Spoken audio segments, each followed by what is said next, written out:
para o nosso tema de hoje. E o nosso tema de hoje em Talmud é Pardes. Pardes? Pardes. O que é Pardes? Pardes é exatamente o que a gente vai ver. É um acróstico das 4 formas de interpretação do texto das Escrituras, do texto do Tanakh, que é usado pelo Talmud. A gente vai entrar em um por um dos 4 tipos do Pardes, explicar, claro, a palavra Pardes, e dar para vocês essa informação. Então vamos lá, vamos cair de cara, vamos botar aí lá online, na nossa telinha, a nossa primeira fonte do dia, que é uma citação do Talmud em Masechet Hagigah. A história famosíssima dos 4 que entraram no Pardes. Pardes, literalmente em hebraico, significa pomar. É um lugar bonitinho, com aquelas árvores, você está entrando, um dia assim de primavera, as macieiras cheias de maçãs e tal, talvez no final da primavera, que no início só tem flor, né? E você está no pomar. A palavra pomar, ela também vem passar para a gente a sensação positiva, e ela também vai fazer o acróstico. Vamos ler primeiro aí. Ensinaram nossos sábios, 4 entraram no Pardes, literalmente pomar, e estes são Ben Azai, Ben Zomá, o outro e Rabi Akiva. Ben Azai, Ben Zomá e Rabi Akiva são os nomes deles. Esse terceiro aí, que a gente classificou como o outro, o nome dele de verdade é Elisha. Elisha Ben Avuá. Só que a Gemara, o Talmud, sempre se refere a ele como o outro. O motivo, a gente vai ver logo na continuação, é que ele saiu completamente do caminho. Imagina vocês, um estudioso que tinha anos, ele tinha nas costas deles todo o conhecimento do Talmud, ele estudou com a primeira liga, a linha A de sábios da época dele, ele se tornou um grande mestre, ele inclusive é um mestre de Rabi Meir, que é uma das pessoas mais citadas na Mishnah, e ele acabou largando tudo. Ele chega a fazer, ele quebra todas as mitzvot, todos os mandamentos que estão ligados entre o ser humano e o seu Criador. Ele só mantém, depois desse evento que a gente vai estudar, o que vem entre ele e o seu semelhante. Ele não matou, ele não roubou, todo o resto ele desfez. O Talmud nunca mais menciona o nome dele, chama ele de o outro. Os 4 entraram no Pardes. Disse para eles Rabi Akiva, quando vocês chegarem nas pedras de mármore puro, não digam água, água, já que está escrito, o que conta mentiras não se manterá frente aos meus olhos, né, aos olhos de Deus. Uou, eu não entendi absolutamente nada. Então eles entraram no pomar, e aí tinha lá umas pedras de mármore puro, e eles por algum motivo iam achar que esse mármore não é mármore, é água, e é proibido falar que o mármore é água porque são mentiras. E quem conta mentiras não se mantém à frente de Deus. De fato, saibam vocês, antes da gente entender, porque realmente isso daqui é ou papo de maluco, ou, o que eu acho que faz mais sentido, é uma metáfora indicada pra gente, e cada palavra aqui vem dar uma dica de um conceito diferente. O nome do Aher é Elisha Ben Avuya, que literalmente significa Elisha, filho do seu pai, só para vocês saberem, acho que eu não falei muito claro. A gente também não menciona muito o pai dele, porque é vergonha para o pai dele. Então o nome dele é Elisha. Mas percebam, o Talmud de propósito faz isso com a gente. De propósito coloca uma história que ela é fantástica por um lado, ou seja, ela é fantasiosa. Eles entram num pomar, é uma coisa idílica, tem lá o mármore puro. E por outro lado é claro para qualquer leitor que isso daí não é uma história literal, ou seja, eu não sei o que é o mármore, eu não entendo o que está acontecendo. É um convite à investigação. É um convite ao virar para o meu rabino e falar, cara, isso daqui é a Torá oral. Me explica, o que são as pedras? Ou seja, mas o que sim está claro é que tem uma entrada, tem um conhecimento que só pessoas iniciadas são capazes de entrar nele. Não é qualquer um que é capaz. Percebam, são grandes sábios da época. Rabi Akiva vocês devem conhecer. E essas pessoas iniciadas, que elas têm a ação de entrar nesse campo, e é um campo de conhecimento que ele é prazeroso, que ele é lindo, ele é como se fosse um pomar, e esse campo ele tem lá um erro. Pessoas que entram nele normalmente caem nesse erro, e vocês precisam ser avisados do erro. Eu conto para vocês, aliás, a continuação da história. A história fala que eles não ficaram bem. Ben Azai morreu, Ben Zomá ficou louco. Olha aí, está aí pra gente. Ben Azai espiou e morreu. Sobre ele o versículo diz, caro aos olhos de Deus é a morte de seus pios. Benazar era uma pessoa pia, era uma pessoa que era bem vista, era cara aos olhos de Deus, mas o conhecimento foi muito pesado para ele morreu. Percebam que ele espiou.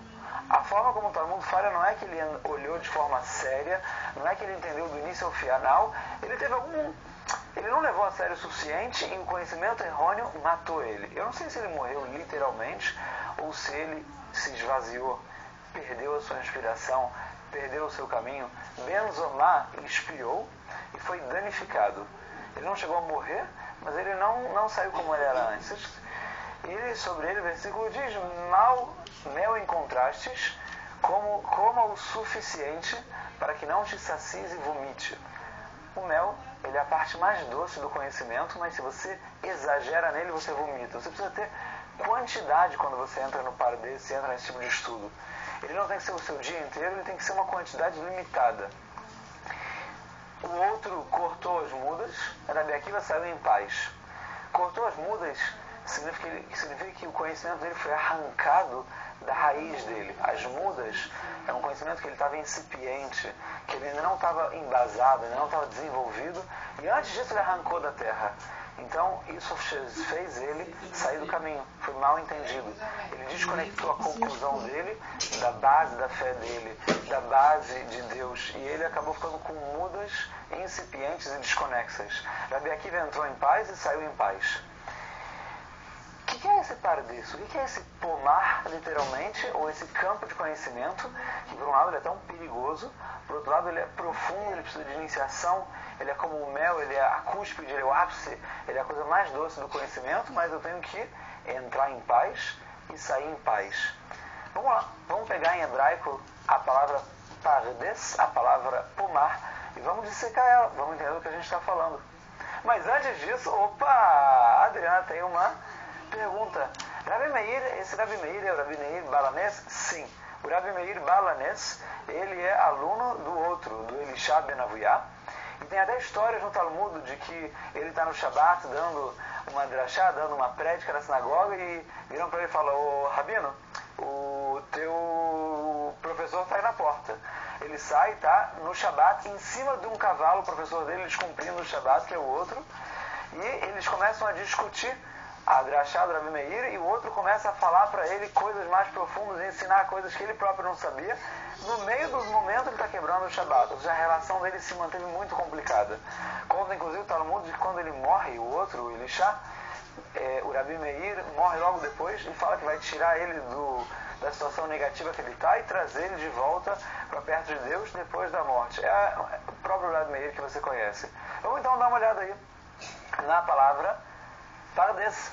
A palavra Pardes, ela é um acróstico, vocês podem ver no hebraico, são 4 letras. Vocês sabem que o hebraico, vocês estão estudando hebraico aqui no contraste, vocês já sabem que o hebraico, ele não tem as vogais, ele tem só as consoantes. Então vocês podem ver aí no português o P, o R, o D e o S, eles todos representam, são as letras que eles têm no hebraico, eles representam um nível de interpretação da Torá. Em hebraico, Pshat, que é o literal, Remez, que são indicações, Drash, que é uma interpretação além do literal, e o Sod, que é o segredo, também conhecido como Kabbalah, que eu sei que vocês já receberam aulas sobre o tema aqui no contraste. Então, o Talmud, quando ele fala que você entra no Pardes, significa que eles passaram por todos os níveis de interpretação, se tornaram mestres ou dominadores desse nível, até entrarem no final do Pardes, que é o Sod, que é o momento que deu certo para alguns e errado para eles. Vamos dar uma olhada aí.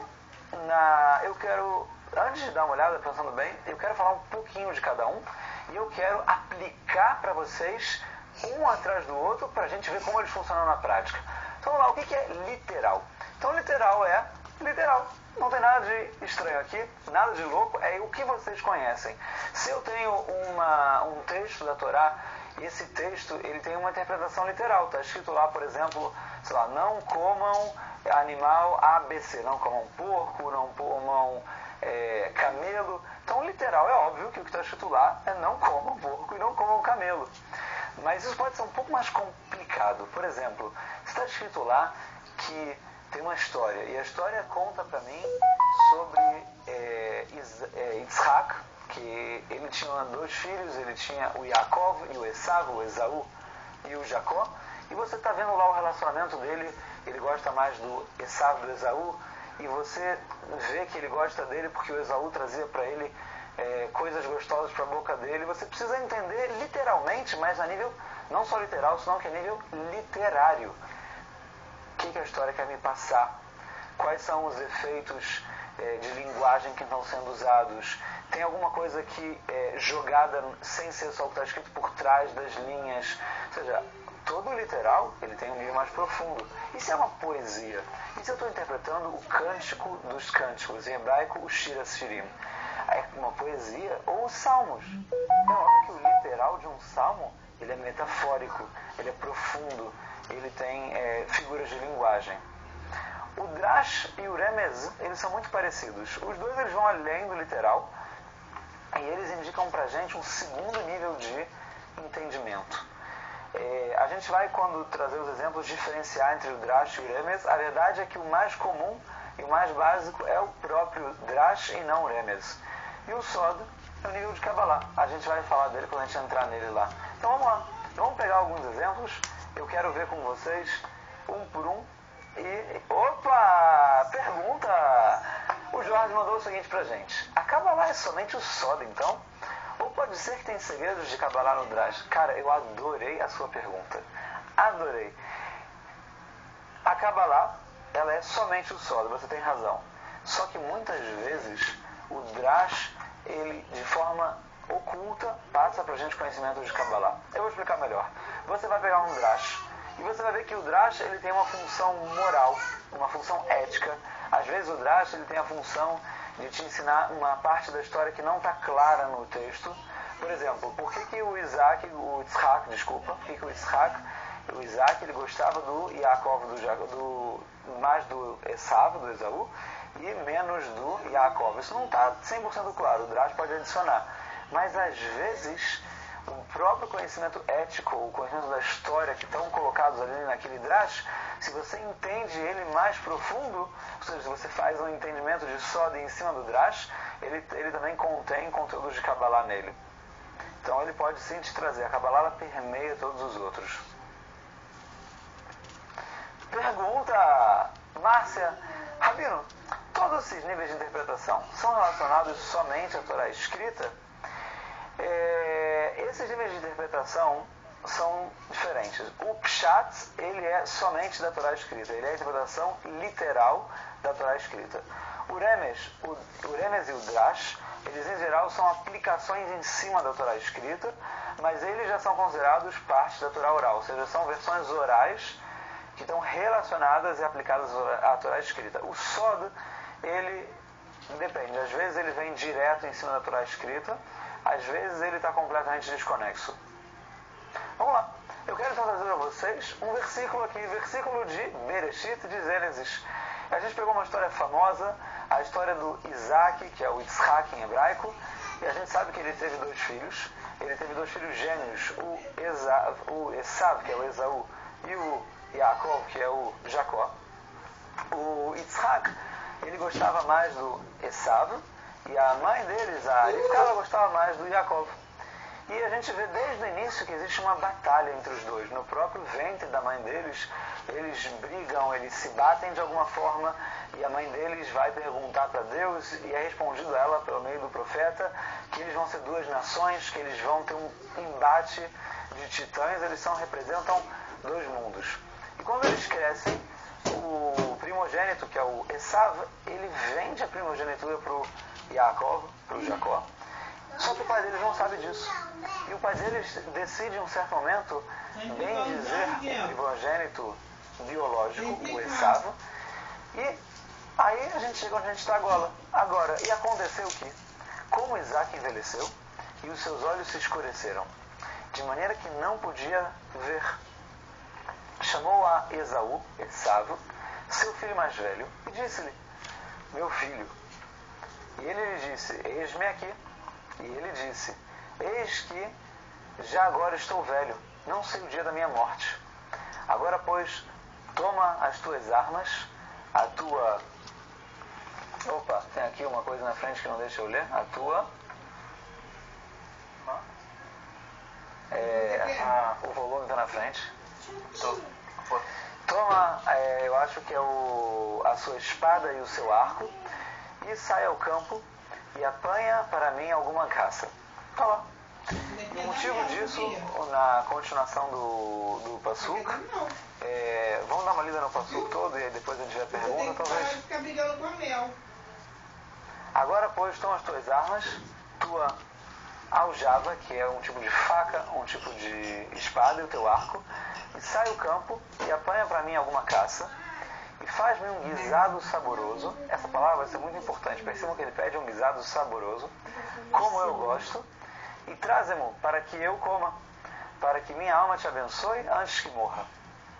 Então, o Yitzhak, o Isaac, ele pede para o filho dele preferido, o filho mais velho, vamos lá, faz para mim caça, faz um guisado saboroso, e isso vai ser a causa da bênção que eu vou te dar. Sim? Então esse é o Passuk. Opa! Pergunta! Vamos dar uma olhada na pergunta? A Raquel perguntou, o Jardim do Éden é considerado um pardes? Cara, Raquel, boa pergunta. A verdade é que, quando você vê no Talmud as histórias, os conceitos pardes e Jardim do Éden se confundem. Às vezes uma mesma história é contada uma versão pardes, uma versão o Jardim do Éden. Às vezes aparece um terceiro conceito, que é o pardes tapuchim, ou o hakal tapuchim, que é o jardim de maçãs, ou o pomar de maçãs. Eles não são a mesma coisa. O Jardim do Éden, ele é um lugar onde foi a criação do primeiro homem, onde foi colocado a história famosa do homem e a serpente. Ele também representa um estado de consciência mais elevado, representa uma volta a esse estado depois da morte, e no momento que ele representa esse estado mais elevado, ele tem conexão com o Pardes, porque todo o nível mais elevado do Pardes, o só do segredo, ele também está conectado a esse mesmo estado elevado de consciência, e aqui eles se encontram, apesar de que eles são dois conceitos diferentes com um ponto em comum. Então vamos lá, a gente estava falando então da história. A história ela é famosa, a história é conhecida, e ela traz para a gente um monte de perguntas. Primeiro, o que tem a ver a cegueira do Yitzhak com a situação? Por que essa informação foi colocada para a gente lá? Não só isso, por que o Yitzhak achava que ele ia morrer? O texto não conta, de onde ele tirou essa ideia? Era a idade dele, tinha um costume na época deles de, numa certa idade, abençoar os filhos. E para que serve essa bênção? Ou seja, essa bênção significa que quem recebe o primogênito, ele vai receber os bens do Isaac por causa da bênção. Tem alguma coisa espiritual na bênção, ou seja, nada disso está claro para a gente. Eu também não entendo qual é a relação entre a bênção e a comida. Por que o Isaac precisa que seja feita para ele pelo filho um guisado? Isso precisa vir de caça do próprio filho, e para isso vai vir a bênção. Ou seja, são várias perguntas que num texto talvez moderno eu precisaria de uma explicação. Eu preciso agora tentar entender, e olha, eu estou no literal, a gente está falando aqui de Pshat, do nível 1. Preciso entender todas as perguntas, e a gente sabe que na continuação da história, o Yaakov, ele pega para ele as bênçãos, ele se fantasia de Esaú, de Esav, a indicação da própria mãe dele, entra lá com um guisado alternativo, recebe as bênçãos do pai dele e vai embora. E quando Esaú chega, o pai dele fala, eu já abençoei o teu irmão.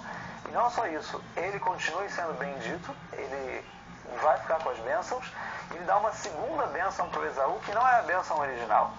Depois, no final das contas, ele chama o próprio Isaac, o próprio Jacob, dá para ele a bênção de Abraão e manda ele encontrar uma esposa em outro lugar. Ou seja, o próprio Isaac corrobora o ato das bênçãos serem dadas ao Yaakov, só que nesse momento elas são dadas por uma fantasia. Ele entra lá sorrateiro e pega para ele as bênçãos sem aviso. Tudo isso não faz o menor sentido. Faz tanto, ou seja, se é só uma questão espiritual, mas Deus vai ser enganado, as bênçãos saem para a pessoa errada.